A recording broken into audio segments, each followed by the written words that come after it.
Hello everyone and welcome to Three Coaches, One Topic. My name is Donna Burfield and today I'm joined by Wendy and Paul, and I'm really excited because we are going to be talking about the power of effective feedback from disempowering to empowering.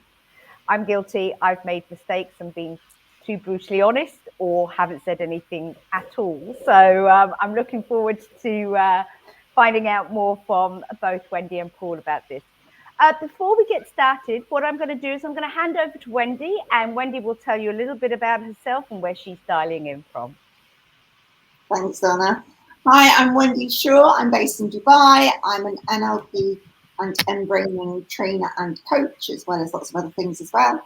I'm guilty as well. I have given too much feedback in hindsight in the past. But I have to admit, my intention was always good, and I've learned from it that less is more. Ooh, good one. Yes. Over to you, Paul. Excellent. How do I follow that? Really great wisdom there straight away as soon as we get up. So, hey everyone, I'm Paul Smith, managing director of Coaching Minds. We have a number of different coach training programs. I'm also a coach on the side as well. And I'm here today. I think people tend to fall on one tip of the scale. Sometimes you can not say anything at all. Sometimes you can be too brutally honest. But I think most of the time I fall on the side of, in the past, of being brutally honest and sharing what I think. And through experience, I've learned that you need to, as Wendy said, less is more, and just shortening my and reflecting and thinking back. But we'll go deeper into a discussion on that today. Great. Thank you very much. And as I said at the beginning, I'm Donna Burfield. I'm the founder of Joy and Purpose Coaching, and I coach parents, and I also run a coaching community here in Dubai. Like you guys, I've flip-flopped. I think when I was younger, I think the culture I was brought up, kids are seen and not heard, and you don't give honest feedback, and you just, what goes on in the household stays in the household. And that didn't sit comfortably with me, and then ended up tipping the scales and being too honest. So I think it's one of those things that you have to learn and be very mindful of. Okay, so let's get in. Let's just start this because this is a really good topic. Okay, so feedback, it does serve as a powerful tool for personal and professional development. So I'm just going to throw it out to both of you. What has been your experience with feedback from others? Positive and negative. I've had a lot of, I think the reason I got into coaching was because my uncle said, Wendy, you're a great coach. And I said, no, training's my number one passion. But it's that whole Johari window. It's like, what does he see in me that I'm not seeing in myself? So that's when I got curious, because it's like, well, hang on a minute, what's he talking about? What's this coaching stuff all about? So, yeah, and that sort of really took me into a whole new direction. So that was really positive. One thing that was negative that I flipped over to be a positive was lots of years ago, I was doing a Pathways Assessment Centre as a registered assessor, whatever. And I was told, Wendy, when you disagree with somebody, it shows all over your face. And I'm like, what are you talking about? So it literally did. So that was, I could have taken that very negatively, but it was just having that awareness. So I've been able to use that so many times, when you're in a meeting and it turns boring and it's like, just watch the face, Wendy, and I'll take a curious expression and slap it on rather than my sort of disagreement falling out of me. So yeah, I've had both positive and negative, interestingly. I can't wait to hear about Paul. What about you? Yeah. No, the same. No, I think I've received a lot of positive and negative feedback in my life. And I honestly believe, I'm a true believer, that in order to give feedback, you first need to learn how to receive it. I think that's so important for everybody. And I'm trying to think of some of the negative feedback I've received. So I received positive feedback in what I do, in the work that I've carried out. But one piece of negative feedback that really sits in my mind was back when I was in law school and I was doing my degree for law. I was involved in a competition which is called mooting. So if anybody who doesn't know what mooting is, it's you take kind of a fictional case, a law case, you present one side, the other team presents another side, you get in front of a judge and they decide, who wins. And I got lots of positive feedback on what I delivered, but then the judge turned around and says that I was never going to make it as a lawyer or barrister at that point because of my accent. Because I come across too common, too this, too that. I was never going to make it in the mooting side. So that for me at that point this is quite really negative feedback. You've said I can pitch it across. So what do I do with this? So what I actually did with it, and what I do with a lot of negative feedback, is if I believe in myself, I flip it round. So I use it as motivation to, try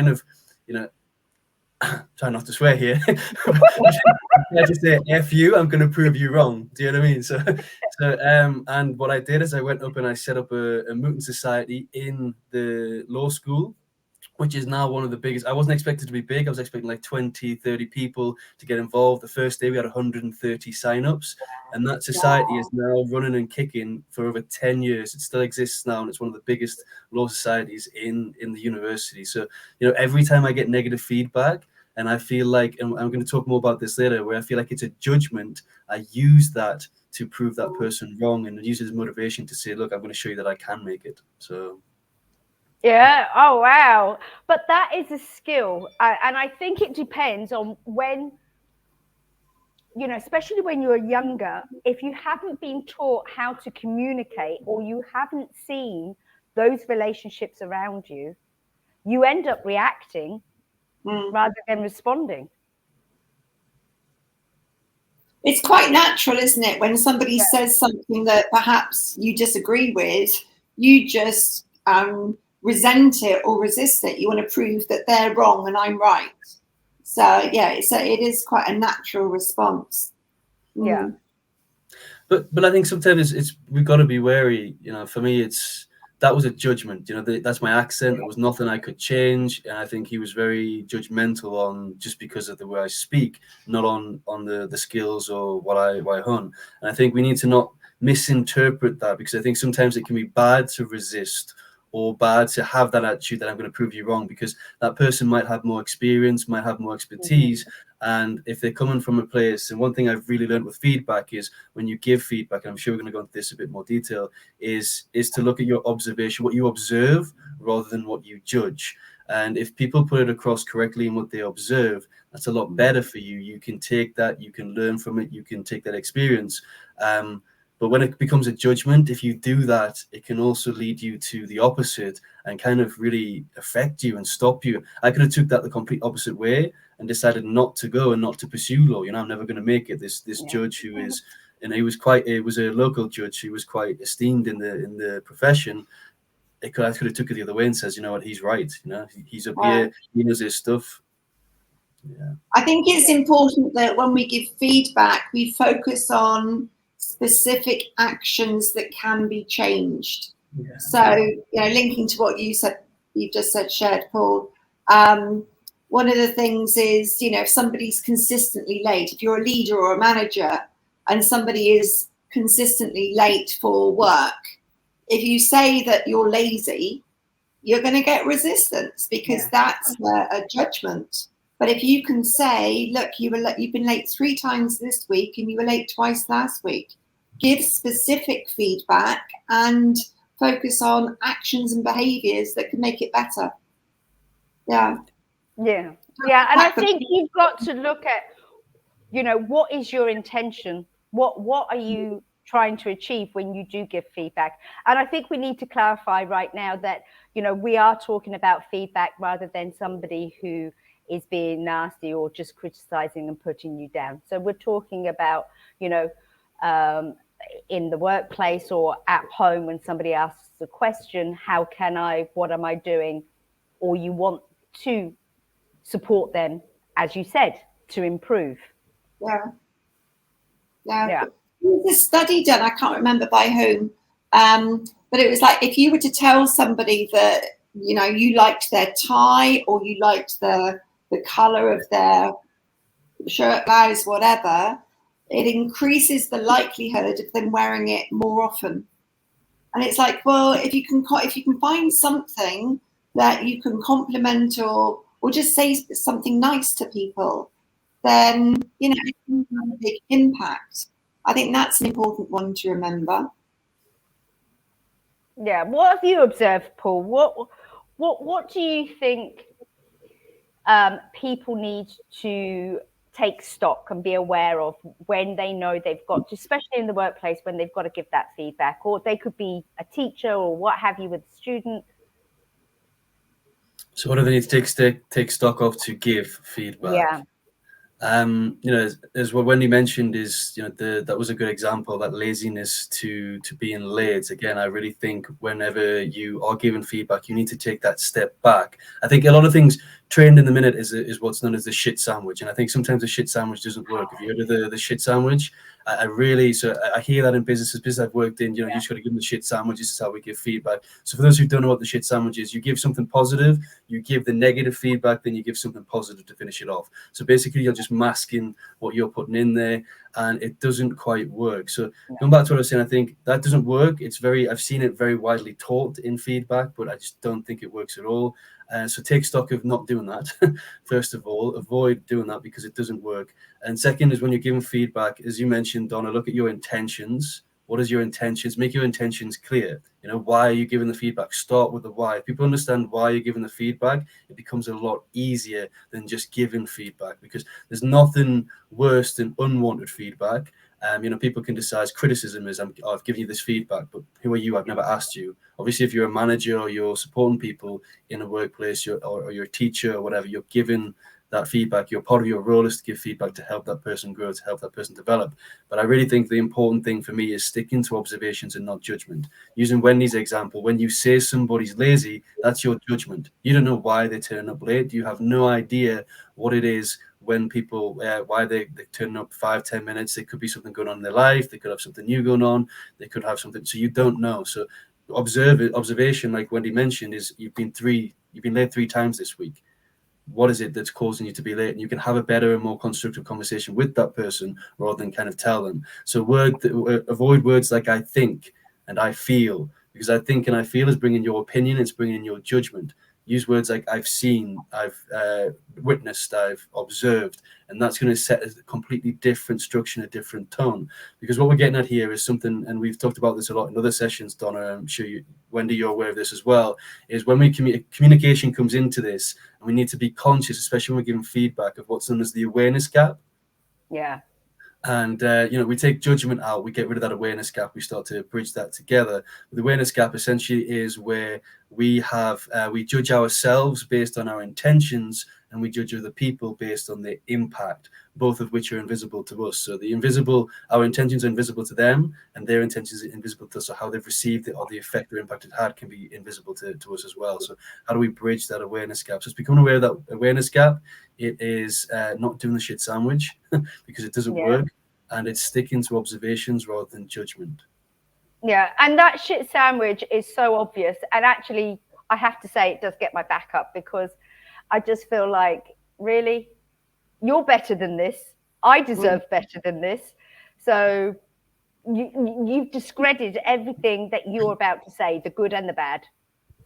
And I think one of the things that is important for people who are in that position where they are having to give observations and feedback, make it a habit to acknowledge what's going well when it's happening there and then on the spot.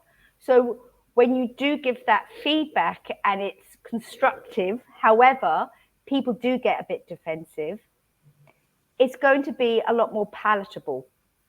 You know, you don't want to be called into the office to get that feedback because already it feels negative.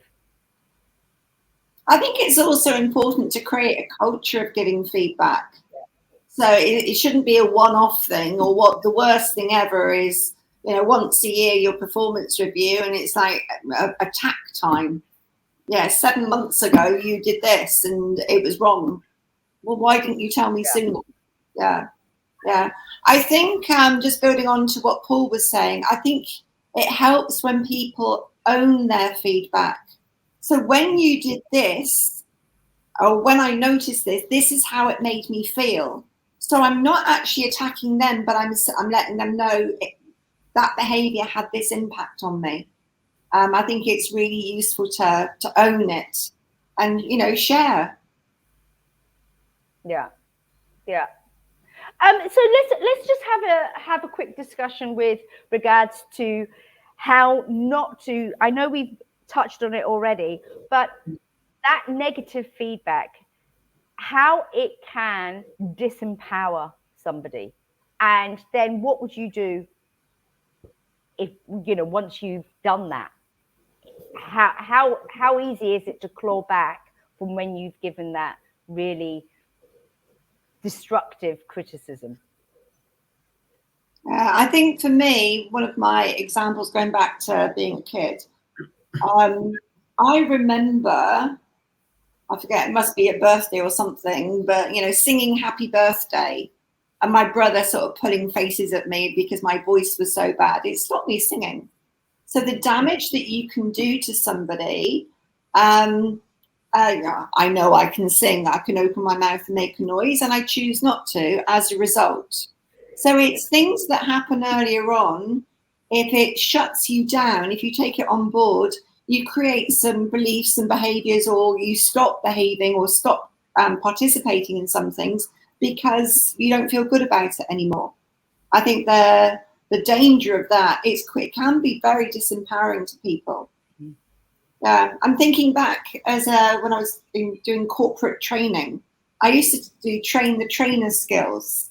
And, you know, we had all of this structure and, you know, for each key point, there would be collected. And I used to completely overdose with best of intentions, but I would identify absolutely everything that they did wrong and what they could do to make it even better. And it just completely demotivated people. And although I meant to do well, it's like, what I've learned since, I think, Donna, you're aware, I don't do feedback, I do feed forward. I focus on what they did well, but then what could they do to make it even better next time? So you don't even focus on the bad behavior, you give them what they can do to make that even better. So my biggest learning really was, if there's a lot of feedback to give, focus on the one thing that would have the biggest impact on all the other things. So, you know, train the trainer, start with structure. Did it have a clear beginning, middle, and end? Because if they haven't got that in place, then, you know, nothing else is never gonna be good. So focus on the one key thing. Less is more. Absolutely. No, really, really wonderful stuff there, Wendy. There's so much I want to share here. I need to structure it in a way that is going to be beneficial, because you know, having negative feedback can have a huge impact. As you mentioned, it affected your singing, but in teams it can really demotivate people. It can stop people from wanting to progress. It can stop people from wanting to give more. It really can kill team ethos. So I think going back to what you were sharing earlier on, I think that creating that culture of feedback is really important. And I think one tool for organizations, for groups in order to do that is plan ahead by maybe doing an exercise, an hour or two, getting the team together and doing what's known as a team charter. And if you have a team charter and you say, okay, these are the standards, this is what we're going to do, this is what I'm committing to as part of this team, this is what I'm going to give to others, this is what I expect to receive. You can do a little bit of psychological contracting in there. You write up what your standards you're expecting as a team and how you're going to work together.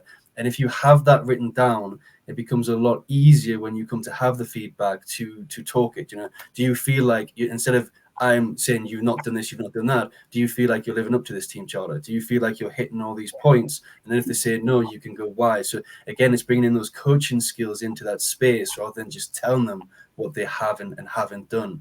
And I really liked what you shared, Wendy, there at the end about you know, the trainer, train the trainer, and do they have the structure? And I think what a lot of people fail to do when they give feedback is, before you actually give feedback, is reflect on what you have done.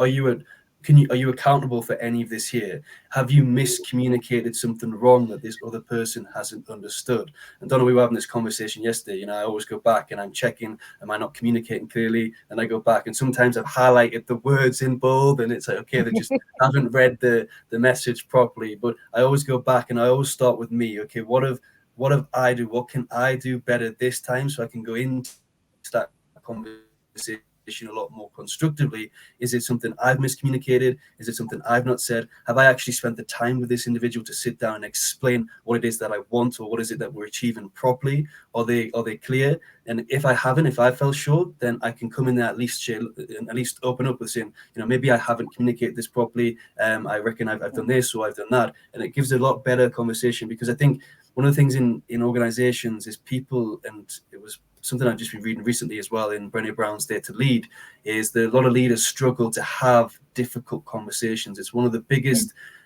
effects on an organization that stops them from succeeding. Yeah. And it's the whole department to the whole team. You know, it's being a leader should be focusing on unlocking the potential of your team. You know, helping them just get better and better and better and better. If you haven't got those basic skills and that's giving feedback, it's having those conversations, but it's also, I would underline, it's how you say what you say. You know, you can have the best feedback ever, but if you don't deliver it with compassion and caring and, you know, in rapport at the right time, in the right environment, then, you know, it's wasted. You can do more damage.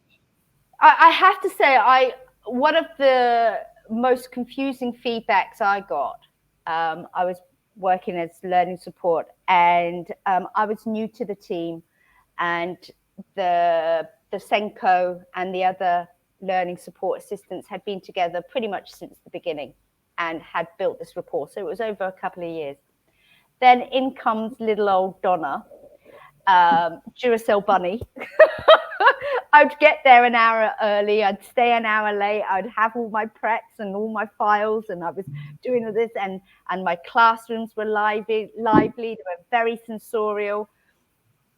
I got called into the office and told, shit sandwich, you know, love the energy, love your enthusiasm, love the engagement with the children, you're making the other staff feel inadequate and not good enough, and their students want to join your class and not be with them. But we're loving what you're doing, but you need to be considerate of them. And I think I was too old in the tooth at this point, and I just turned around and went, no, I am not lowering my standards. You've just said this, and you expect me to drop my standards to make your staff feel like they're performing? That's your job. That's not my job. They step up. I don't step down. There's an opportunity there to model what you're doing and then teach the others on how to be more Donna-ish. Rather than dial Donna down, it's let's dial the others up. Just craziness. Yeah, so again, that sort of thing could have, whilst that human side of me I was looking at that person delivering it and thinking, okay, you're close to the team, you're protecting them. However, you're not coming at this as a friend, you're coming at this as the Senko. And we should all feel equal. We should all feel respected and valued as part of a team. So I think that's something that people need to have in mind as well, is their intentions were good, but was it right? And no, it wasn't. Yeah, I think it's also important to, you know, not just talk to people when you've got feedback for them, but create, you know, give the recognition when it's due. Focus on what they're doing well on a daily, weekly basis. You know, praise people, give them a pat on the back, acknowledge them, reward them. Just, you know, treat people like you value their contributions, and you know you're building up a good, solid relationship with them. And when you've got a good relationship and it's, you know, communication is both ways, feedback is so much easier to be open to and to listen to and to take on board. Because, you know, if If it's somebody that I don't respect and admire, I don't care what they say. Yeah. Yeah. And I think that's a really good point, Wendy. And I think what people can learn in organizations for culture, one thing I've witnessed in previous organizations that I've worked in that works really well with that praise and with the positive feedback, is to celebrate that success in public, and anything constructive do privately. So because it builds that ethos, and it's not just with favoring one person. Obviously there's caveats around this. You've got to celebrate everyone's success in person. And if somebody does something really well, and when I used to send an email, if somebody did something really well, I'd CC their manager in, or I'd CC the manager above them, so their manager could see that they were doing some really great work as well. So when you give that positive feedback, let it not be behind closed doors, let it be seen, let that positive feedback be seen, because it creates a good energy, it creates good motivation. Like I said, as long as you're not favoring one person, it's not just one person getting that feedback all the time, and you're doing it generically across everybody. And then you have that, it goes back to what you were saying, Wendy, of the how you give the feedback, that constructive feedback behind closed doors and privately one-to-one to help them improve. Can I just say, I've had the pleasure of having feedback from both of you and had training from both of you. And I've never once felt like, oh God, are you going to say this, but are you really not telling me something that I'm not doing well and you just want me to figure it out? Do you know what I mean? I've walked away knowing how I can improve, what I am doing well, and take what's going well and use that as a transferable skill in the areas that I maybe need a little bit more assistance with.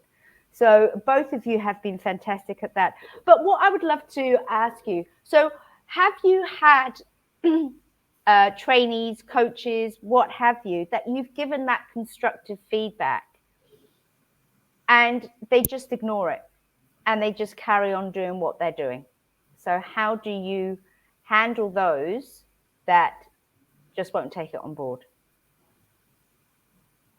I think if it doesn't go in, I take it as an opportunity to have another conversation with them. I'm trying to think of a specific example. A coaching client who just loved to complain. And it's like, well, yeah, that's part of it. And, I highlighted at the end of the session, do you realize that you spent 35, 40 minutes just complaining? And when I brought it into your awareness, you said, yeah, but, I need to get it off my chest. Fine. But it's their choice. So bringing that back into their awareness and then turning that into an opportunity for tasking, go away and start focusing on things that are going well rather than everything that's going wrong. I'm trying to think of some training examples. Let's hear from Paul and then I'll come back to me.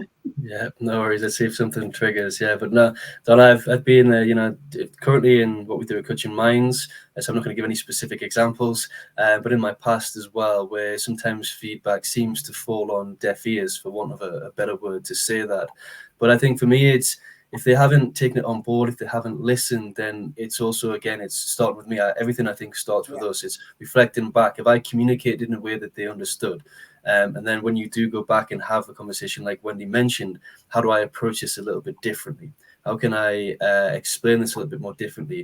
And I think the important thing to get across is the why, the really why it's important for them. And if they can see and feel the why it's important for them to change this or to improve this, and they can see that your intentions are because you want to see them become better, you want to see them improve, you know that they have more potential and you want them to reach that. And I think using words like that can really help motivate them and start to understand how important that feedback might be.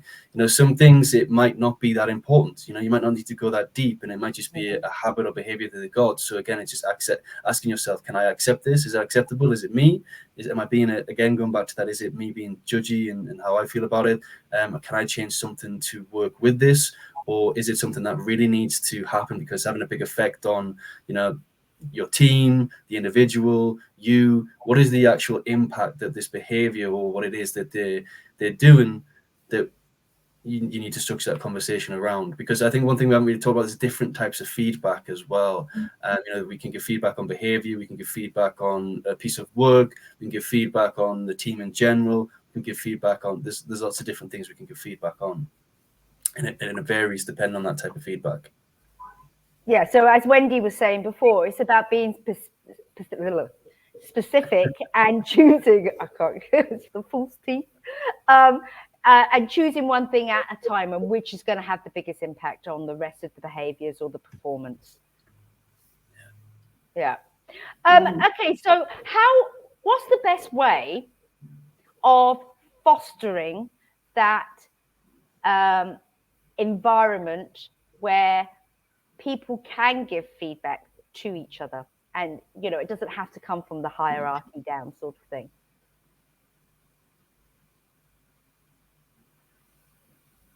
You waiting on me? Yeah, I was waiting to see if you're going to go. I don't mind, whatever. Yeah, let's hear from Paul first. So I think it goes back to what I was saying earlier on about that team charter, because that includes everybody. You need to encourage peer-to-peer feedback. We can do learning development. You can do certain exercises on how to have a difficult conversation and have everybody involved. So it's you're teaching and you're helping the culture grow, and the people who you work with is also learning how to give feedback as well. So I think bringing that awareness of feedback, the importance of giving feedback, how to do it, that education can really help with that culture, alongside a strong team charter, which everybody's buying into, especially the wider behavior.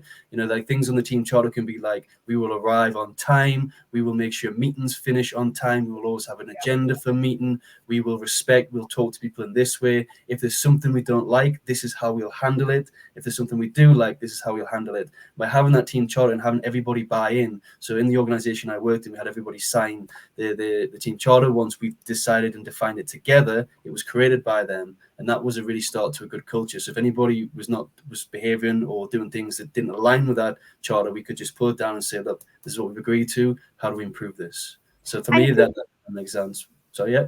Sorry to interrupt. I was just going to say, when you had this, when somebody new came to the team, did you then all sit down and go through it again, or did they just have to fall in line and sign? No, so our manager wouldn't fall in line. He would explain as part of the onboarding process when they joined. He'd explain the team charter, ask the person if they're happy, ask if there was anything they wanted to add, what was important to them, and then if they were happy, they'd sign it. If they wanted to add something, they could add something, and then he'd rebrief it, saying, "Look, we're adding and just making this amendment based on this new member," and it would work that way. Yeah, that's good, because it makes everybody feels like they're part of it and they're contributing and they take ownership. Yeah. Wendy, did you want to add anything to that? Yeah, I'd say, I'm working on a lot of assessment centres at the moment. And when you have identified behavioural competencies in place, when you have organisational values in place, when you have a team charter in place, you can use that as part of your recruitment process. So you're actually identifying people that fit in with what's most important and fit into the culture that exists. I think that, the benefits of that, and you also use that same criteria as for development, but also to support any promotions, succession planning. It just falls in if you've got all of that structure in place. It's super useful. I was going to add that I think it's important that, as a trainer and a coach, that I create the environment and set the expectation of feedback. So coaching one-to-one, at the end of each and every session, I always ask them, what did we do well in this session today? And what's one thing that could make it even better next time? I apply it to myself. So after my client's gone, I ask myself, what did I do well as a coach? And what could I do to make it even better next time? So that's when I reflect on, did I lead them anywhere? Because sometimes that can happen.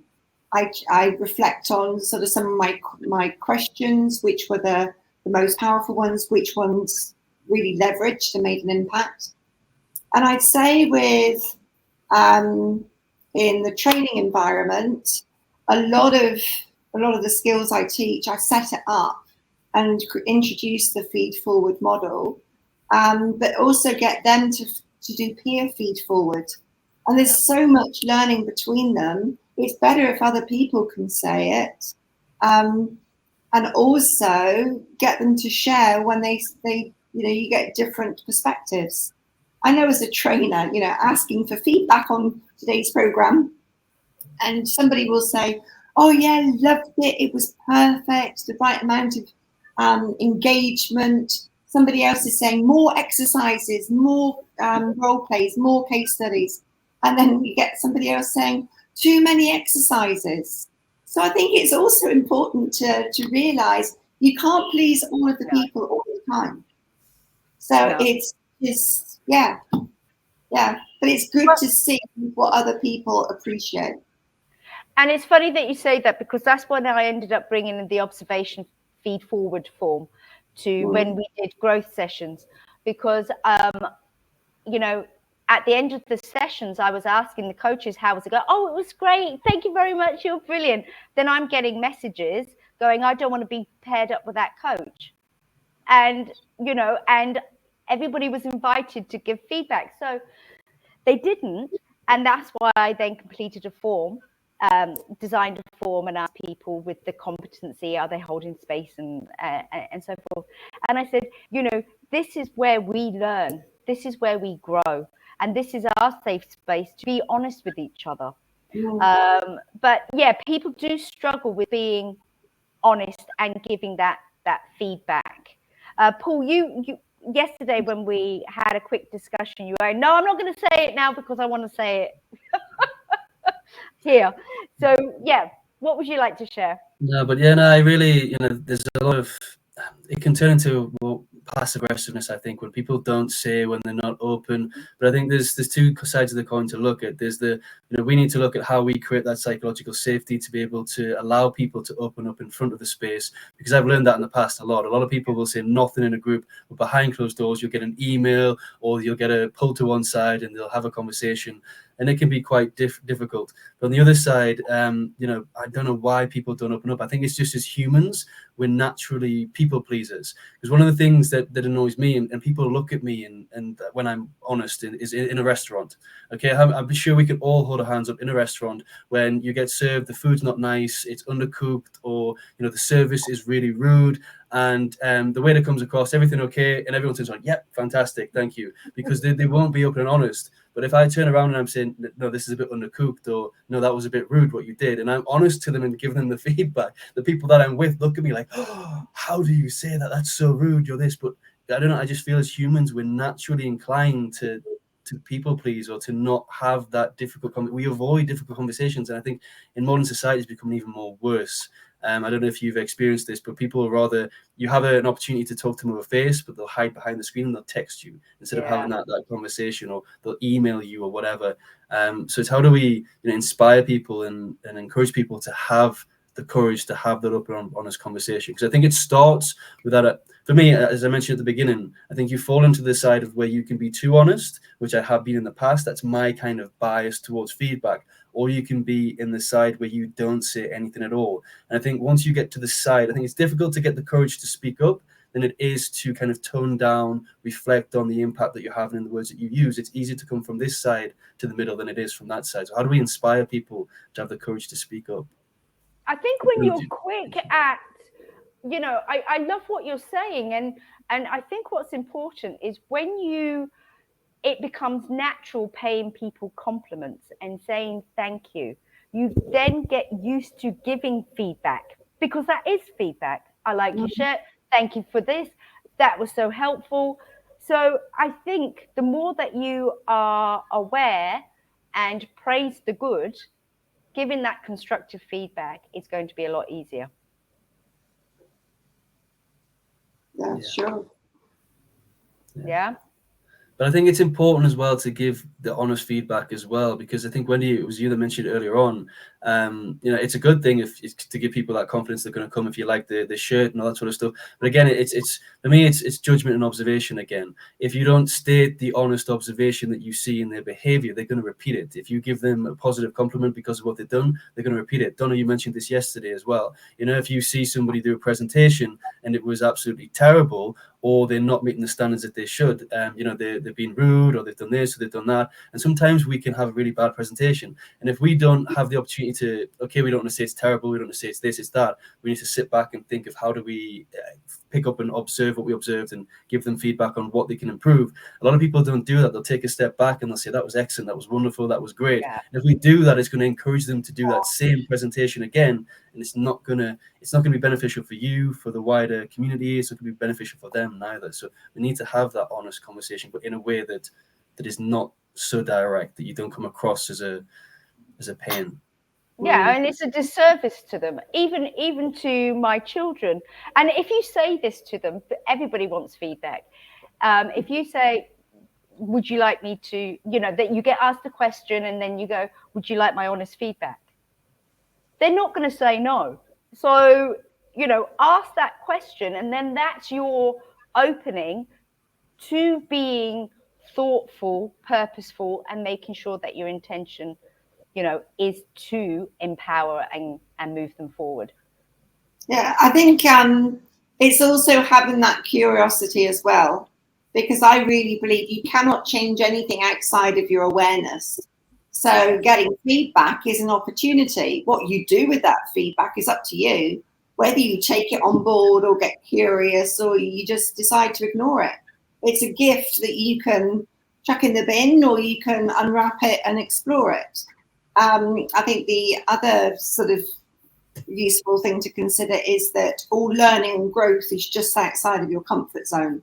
So if you're not willing to step outside and sort of see, what do other people see? I don't listen to myself, I just talk.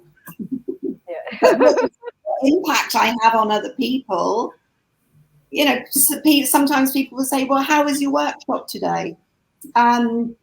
Doing the coach program a couple of weeks ago, I bumped into Karina. How's it going? I said, I don't know, ask the participants. They're having the experience. I'm just talking. I'm loving it, but yeah. And she did. Exactly.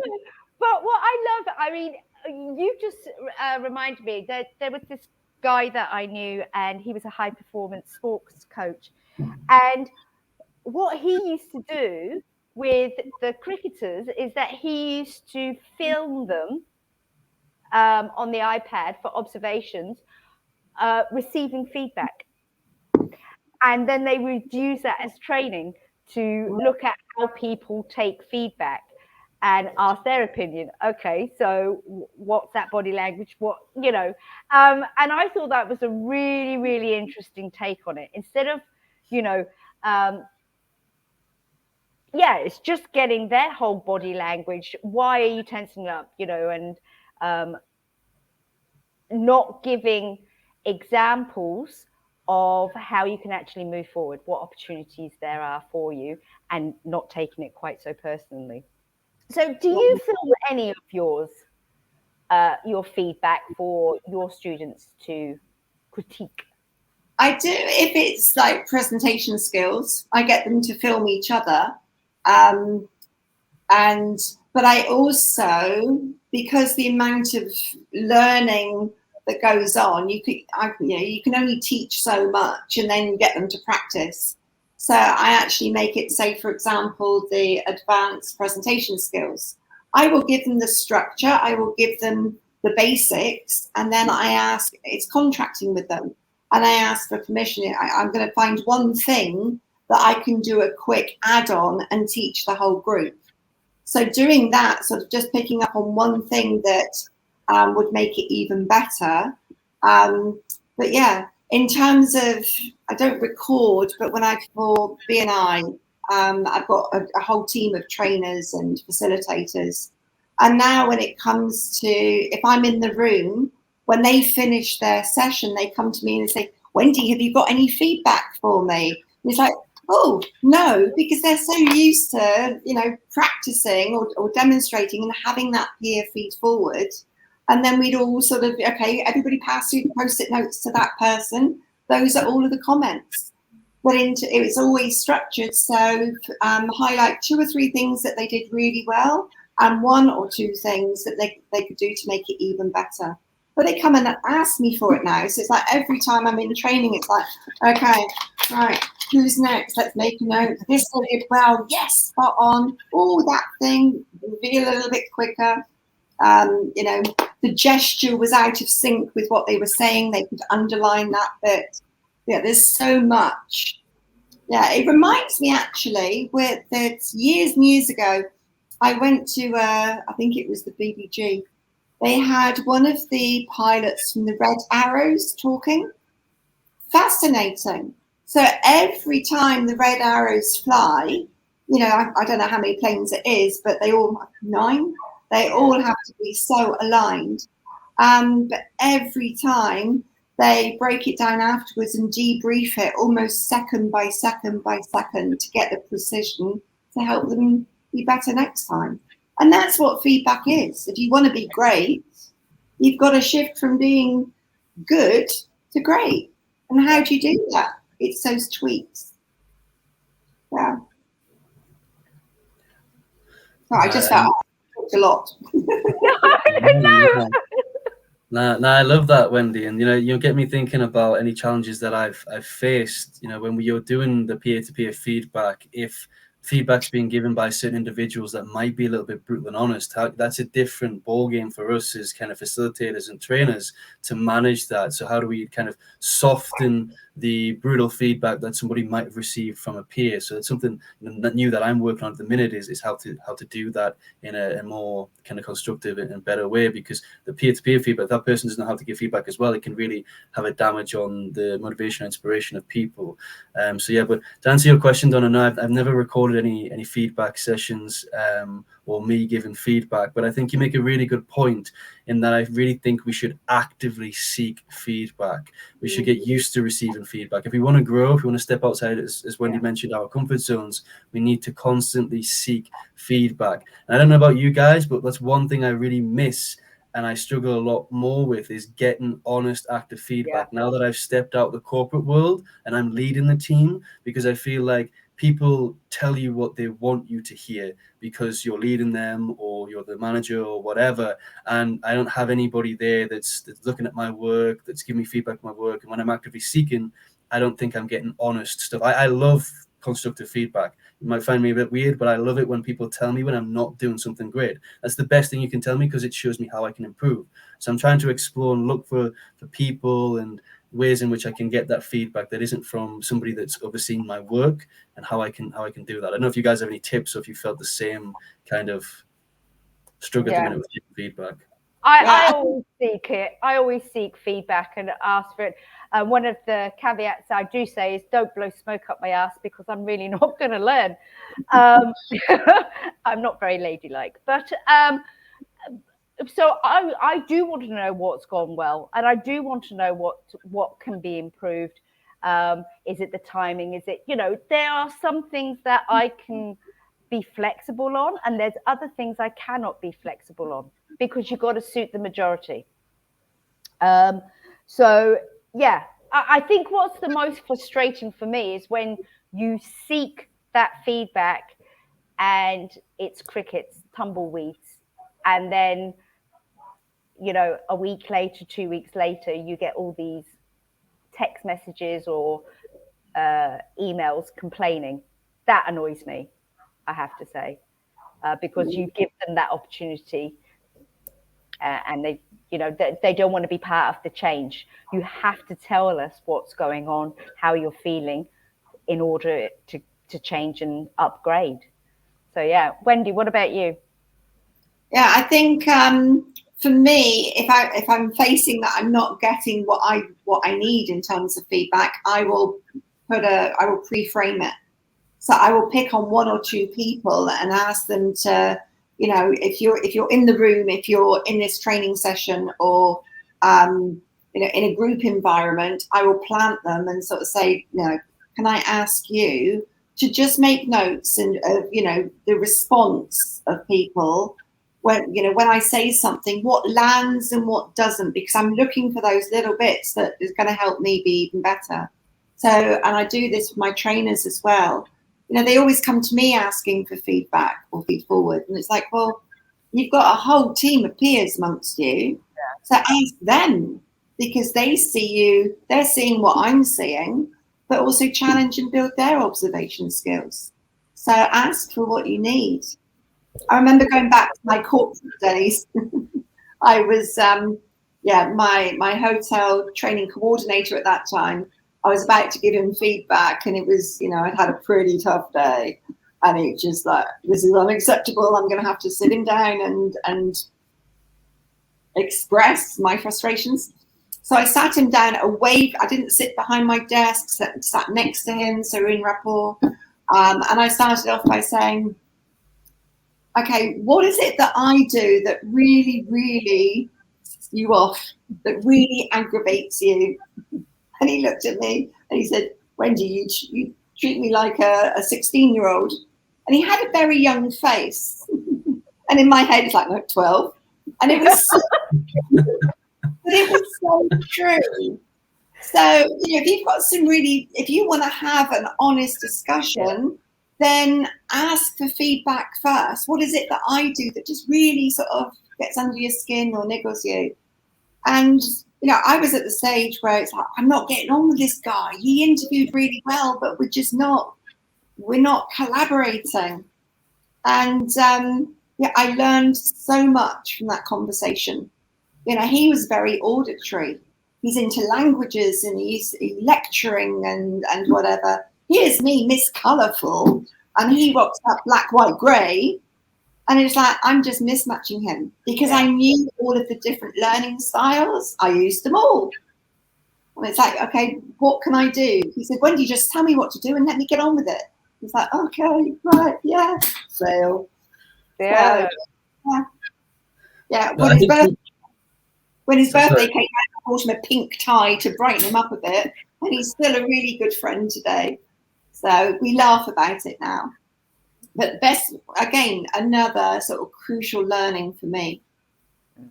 It's asking. That's my tip, Paul. Yeah, no, and I think you make a really important point there, because I think it's also being careful what you ask for as well, because you need to be clear in your communication. Because if you just ask people for feedback and they give you all these complaints and all this negative stuff, then you've asked for it. That it's shit, it's this, it's that. What is it you got to do? You got to ask and encourage people to give something that's constructive. So be clear on it, because a lot of people won't. One of the people, and especially when you ask for it, but people that annoy me is the people that want to complain, but they don't have a suggestion with it. But one thing I've learned is that if you ask for feedback, tell me what we can improve and how we can improve it. Add that extra bit, how we can improve, changes the type of feedback we get. It's like the same with ideas. I love people that come forward with ideas, but what action or how can we do this, and what we're going to pick up to do that as well. So it's being very clear on what we ask for. Yeah, absolutely. I love that. And I always, whenever I went to my bosses, if there was something I wasn't happy, there was a couple of suggestions. So I've thought about this, maybe we could do that, maybe we could do this, or, maybe we can brainstorm and come up with something else.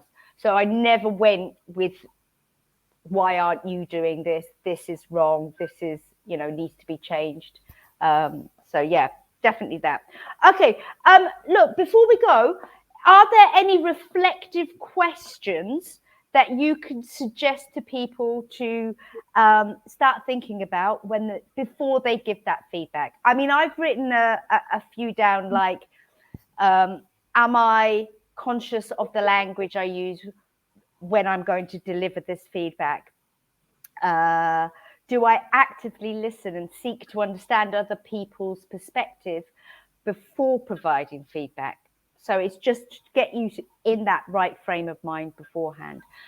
What about you two? What can you suggest that will hopefully make people a little bit more aware? I think try it on for yourself. How would I feel if somebody said this to me? And something else that I use a lot is perception is projection. So what I'm picking up on where's that in me? How is that something that I can improve? So I apply it to myself as well. Yeah. And it should come back to the intention. What's the positive intention for sharing this? No, wonderful, wonderful questions. One thing I always keep in mind when I give feedback is what I call the IOU. So IOU, I is intentions, observations, and understanding. And then within each of those, there's the questions you can ask. So what are my intentions? What are the intentions of the feedback that I'm given? What have I observed? What are my observations? What have I seen? What have I heard? So I'm keeping myself away from the judgment, and I'm looking at specifically what I've seen and heard. And also the understanding, what is it that I understand? How do I help them understand what I'm putting across? The understanding piece of that at the end. So I replaced the shit sandwich with that structure of IOU, intentions, observations, understanding, and it seems to work a lot better. Oh, you guys are marvelous. Seriously, I'm such a better person from being in your company. I mean, I just to that, Paul. I've made a note of it, and I've added an extra O. So IOU. Yeah. Intentions and own my observations. Yeah. So it comes back to what I saw, and this is the impact that it had on me, and I could be wrong. Yeah. Oh, very good. Very good. All right, guys, we're about to come to a close in a second. Is there anything else that you would like to bring up or share, or before we depart? Are you asking for feedback on this session, Donna? Okay, let me put my brave knickers on. Yeah, go on then. No. You put me in the spot there, Wendy. Thank you. Of course you can give feedback. What's your feedback? What went well? What went well? I always love these sessions, and it's great to finally connect with Paul and sort of be in the same room almost as him. I love the IOU. That's made a note on here. One thing that could make it even better, I wish I'd thought about it more before it came on the call, because I know I'm going to be up all night now thinking, oh, I should have said this. Oh, that's a fabulous example.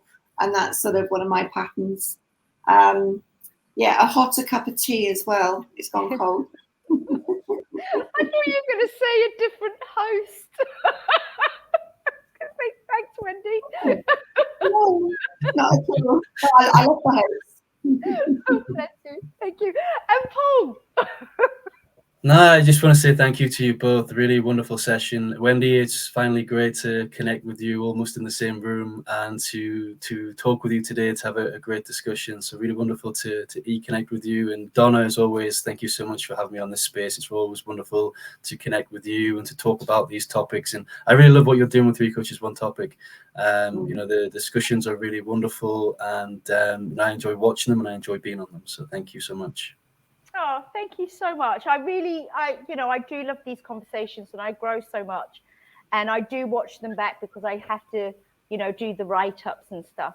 And that's when I do go into, not being critical, but what did go well, what could go better, next time. And there's always a lot to improve upon, but there you go. Just one thing for me from my end is maybe I should have not always waited for Wendy to go in first. I felt like I created this loop going round for us. So I should have jumped in with a few questions. So one improvement side from me. I flicked at one time. It's like me again. Don't worry, you'll both be back. A big thank you. There will be an article coming out around when this is released. Paul, do I have your permission to add the IOU in there? Yeah. So I'll just tag it in there and obviously acknowledge where it's come from. So thank you very much. Ladies and gentlemen, I was going to say ladies then. Have a wonderful evening, and thank you once again for joining us. Take care, everyone. Thanks.